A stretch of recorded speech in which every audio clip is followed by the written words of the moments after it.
மாணவன்தான் நாடு காக்கும் தலைவனாய் நாளை விளங்கப் போகிறான். தித்திக்கும் தேன் தமிழில் திக்கெட்டும் பரவட்டும் முத்தமிழ் தாய்க்கு என் முதற்கண் வணக்கங்கள். எதிர்கால பேய்க்குளத்தில் எதிர்நீச்சல் போட்டு நித்தம் நான் பேசிட எழுதிட பேதமை புரிந்திட நடுவர் அவர்களே, ஆசிரியர் பெருமக்களே, வருங்கால தூண்களே, எதிர்காலம் நீங்களே, என் அன்பிற்கினிய மாணவ செல்வங்களே, வையகமே வானகமே, என்னை வாழ வைத்த தமிழகமே, உங்கள் அனைவருக்கும் என் முத்தான முதற்கண் வணக்கம் ஆகட்டும் என்று சொல்லி எனது உரையை துவங்குகிறேன்.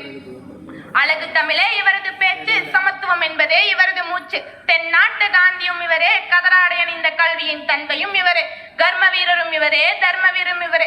அவர்தான் கர்ம வீரர் காமராஜர். ஆம், நான் கர்ம வீரர் காமராஜர் அவர்களை பற்றித்தான் பேசவே வந்துள்ளேன். பெருந்தலைவர் காமராஜர் அவர்களின் சிறப்பு பெயர்களில் ஒன்று கர்ம வீரர் என்பதாகும். கர்மமே கண்ணாக கொண்டவர் என்பது இதன் பொருளாகும்.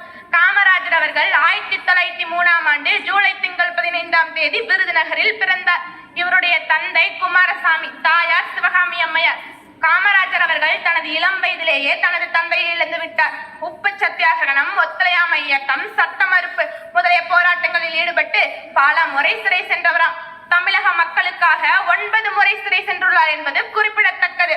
காந்தியின் வழியில் கடமையாற்றிய காமராஜர் அவர்கள் 1954 தமிழக முதல்வராக அரியணை ஏற்றி மக்கள் அழகு பார்த்தனர். 1954 முதல் 1963 வரை 9 ஆண்டுகள் தமிழக முதல்வராக பணியாற்றினார். இலவச கல்வி, இலவச மதிய உணவு திட்டம் என பல திட்டங்களை உருவாக்கி ஏழை மக்களின் கல்வியில் முன்னேற்றத்தினை ஏற்படுத்தினார். எல்லோருடைய வாழ்க்கையும் வரலாறாவதில்லை, வரலாறாயானவர்கள் தனக்கென வாழ்வதில்லை என்ற பொன்மொழிக்கு பொருந்தி வாழ்ந்த காமராஜர் அவர்கள் 1975 அக்டோபர் 2 காலமானார். பெருந்தலைவர் காமராஜரை நித்தமும் நாம் போற்றி வணங்கிடுவோம். காலமோ பெருக்கம், கருத்தோ சுருக்கம். இனியும் நான் பேசினால் ஏற்படும் சுணக்கம். பேசி முடிக்கிறேன். வணக்கம்.